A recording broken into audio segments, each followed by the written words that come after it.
السلام علیکم ناظرین، ہم ٹی وی کے ڈرامہ سیریل بے رنگ کی نیکسٹ ایپیسوڈ میں دکھایا جائے گا کہ عفان سے پوچھے بغیر فاخرہ بیگم اس کی شادی آئمہ کے ساتھ فکس کر دیتی ہیں۔ آئمہ اور اس کی ماں دردانہ تو بہت ہی خوش ہوتی ہیں کہ قسمت کس طرح سے ہمارا ساتھ دے رہی ہے۔ اگر آئمہ اس دن اچانک مال نہ جاتی، عفان، سدرا اور اینی کو ساتھ میں بیٹھے ہوئے نہ دیکھتی اور گھر میں آ کے ہنگامہ نہ کرتی تو شاید یہ کبھی بھی ممکن نہیں تھا، کیونکہ آئمہ کو صاف نظر آ رہا تھا کہ عفان تو اس کے ساتھ بیٹھ کے چائے تک پینا پسند نہیں کرتا،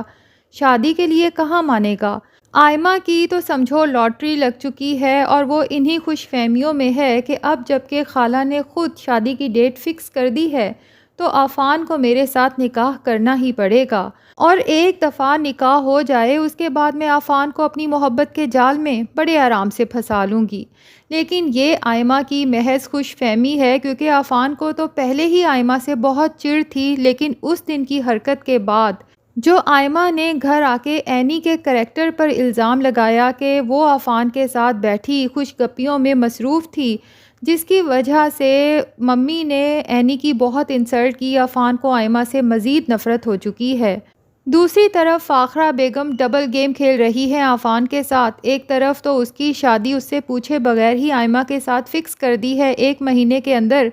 اور عفان جب کہتا ہے کہ آپ ایک دفعہ سدرا سے مل تو لیں، ہو سکتا ہے وہ آپ کو پسند آ جائے، تو اسے فی الحال تو کہہ دیتی ہیں کہ ٹھیک ہے گھر بلا لو، لیکن انہیں پتہ ہے کہ انہیں کیا کرنا ہے۔ کچھ ایسا کھیل کھیلیں گی پارٹی والے دن کہ سدرا خود ہی عفان سے شادی سے انکار کر دے، اور عفان بیچارہ یہ سمجھ رہا ہے کہ اگر ممی نے سدرا کو گھر انوائٹ کرنے کی اجازت دے دی ہے تو یقیناً میں شادی کے لیے بھی انہیں منا ہی لوں گا۔ اور دوسری طرف فاخرہ بیگم کو اینی کو اپنے کمرے سے نکالنے کے لیے بھی بہانہ مل ہی جاتا ہے جب عمر بہت زیادہ رو رہا ہوتا ہے اور اینی اسے چپ کرانے کی ہر ممکن کوشش کر رہی ہوتی ہے، تو یہی فاخرہ بیگم اور دردانہ مل کے ایسا ہنگامہ برپا کر دیتی ہیں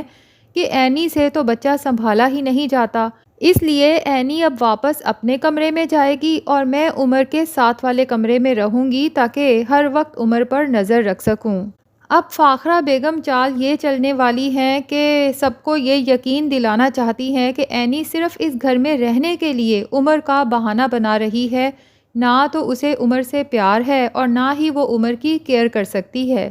اسی لیے پہلے خود ہی اینی کو بے عزت کر کے کمرے سے نکال دیتی ہیں اور اپنا کمرہ اندر سے لاک کر دیتی ہیں، جبکہ اینی کی ساری رات بے چینی میں گزرتی ہے کہ پتہ نہیں میرا بیٹا چپ ہوا بھی ہوگا یا نہیں۔ لیکن جتنی بار بھی جا کے وہ فاخرہ بیگم کا کمرہ ناک کرتی ہے تو دروازہ اندر سے لاک ہوتا ہے۔ ساری رات اینی کی سمجھو کانٹوں پر گزرتی ہے، لیکن صبح تھوڑی دیر کے لیے اسے نیند آ ہی جاتی ہے، لیکن جیسے ہی تھوڑی دیر کے بعد آنکھ کھلتی ہے وہ پھر سے عمر کے لیے باہر دوڑتی ہے تو فاخرہ بیگم کہتی ہیں کہ واہ کیسی ماں ہو تم، تمہارا بیٹا ساری رات روتا رہا اور تم اپنے کمرے میں مزے سے سوتی رہی۔ تو اینی جب کہتی ہے کہ ممی میں تو بہت بار آپ کا کمرہ چیک کرنے آئی تھی لیکن دروازہ اندر سے بند تھا، ورنہ مجھے خود عمر کی بہت فکر ہو رہی تھی۔ بہرحال اس بات کو اگنور کر کے اینی سے کہتی ہیں کہ تم نے حالت کیا بنا رکھی ہے، کیا اس گھر کے ملازمین کو یہ دکھانا چاہتی ہو کہ تمہاری ساس تم پہ بہت ظلم کرتی ہے؟ واپس اپنے کمرے میں جاؤ اور اپنی حالت بہتر کرو، اور عمر کے پاس جانے کی ضرورت نہیں ہے، ساری رات رو رو کے ابھی تو وہ سویا ہے۔ اب فاخرہ بیگم سارے گھر والوں کے سامنے لگتا ہے کہ اینی کو ایک دفعہ سے پھر ذلیل کریں گی کہ ساری رات اس لڑکی کا بیٹا روتا رہا، میں نے اور فوزیہ نے مل کے اسے سنبھالا، یہ محترمہ تو سکون سے جا کے اپنے کمرے میں سوتی رہیں، اور دیکھو ذرا کس طرح سے اہتمام سے تیار ہوئی ہے، اسے اپنے بیٹے کی ذرا بھی فکر نہیں، بس اپنے ہی فیشنوں کی پڑی ہے۔ اینی تو فاخرہ بیگم کے یہ بدلتے رنگ دیکھ کر حیران ہو جائے گی کہ ابھی کچھ دیر پہلے انہوں نے ہی تو مجھے کہا تھا کہ اپنی حالت درست کرو تاکہ گھر کے نوکروں پہ غلط امپریشن نہ پڑے کہ تم پہ اس گھر میں ظلم کیا جاتا ہے، لیکن جیسے ہی وہ جسٹیفیکیشن دینے لگے گی تو فاخرہ بیگم اسے وہیں پر چپ کرا دیں گی۔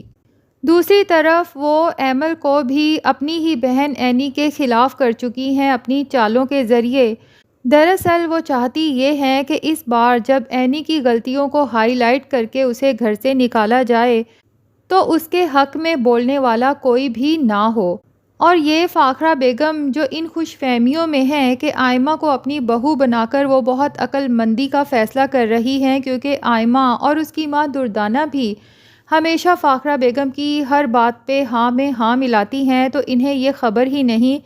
کہ اندر ہی اندر دردانہ اور اس کی بیٹی آئمہ فاخرہ بیگم سے کس قدر چڑتی ہیں اور نفرت کرتی ہیں۔ وہ دونوں تو اس انتظار میں ہیں کہ ایک دفعہ فاخرہ بیگم اپنی دونوں بہوؤں عینی اور ایمل کو گھر سے دفع کریں اور اپنے بیٹوں کی نظروں میں بھی بری بنیں۔ اس کے بعد جب آئمہ کی شادی ہو جائے گی عفان کے ساتھ، تو پھر یہ فاخرہ بیگم آئمہ کے ساتھ اس طرح کا برتاؤ نہیں کر سکیں گی،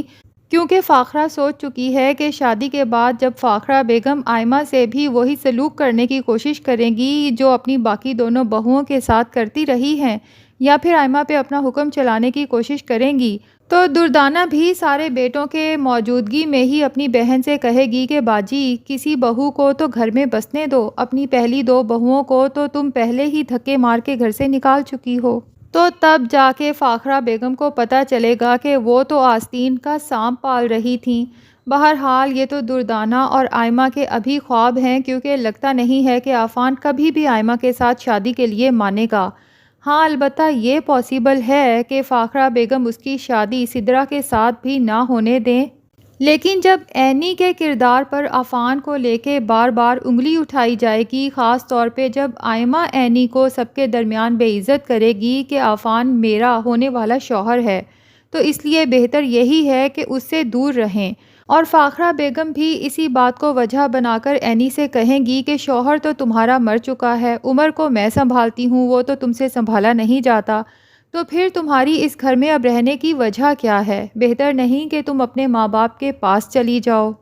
اور اس بار تو ایمل بھی اپنی بہن کو نہیں روکے گی، کیونکہ اس کی بھی یہی خواہش ہے کہ عینی یہاں سے چلی جائے، کیونکہ جب سے عینی کا بیٹا پیدا ہوا ہے اور ایمل کی ساس نے اسے بے اولاد ہونے کے طعنے دیے ہیں،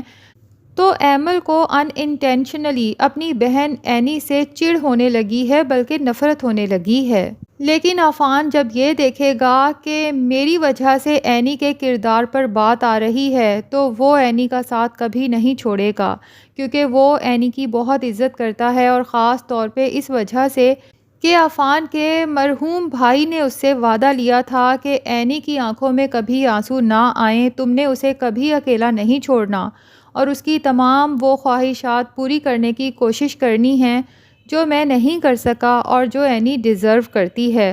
تو عفان فیصلہ کر لے گا کہ میں عینی سے نکاح کروں گا، اور اپنے اس فیصلے پہ گھر والوں کی مرضی کے خلاف جا کر عینی کے ساتھ کورٹ میرج کر لے گا۔ تو ناظرین کیا لگتا ہے، کیا عفان ایسا کوئی سٹیپ اٹھائے گا یا نہیں؟ کمنٹ سیکشن میں ضرور بتائیں، اور اگر ہمارے چینل پہ نئے ہیں تو پلیز چینل کو بھی سبسکرائب کر لیں۔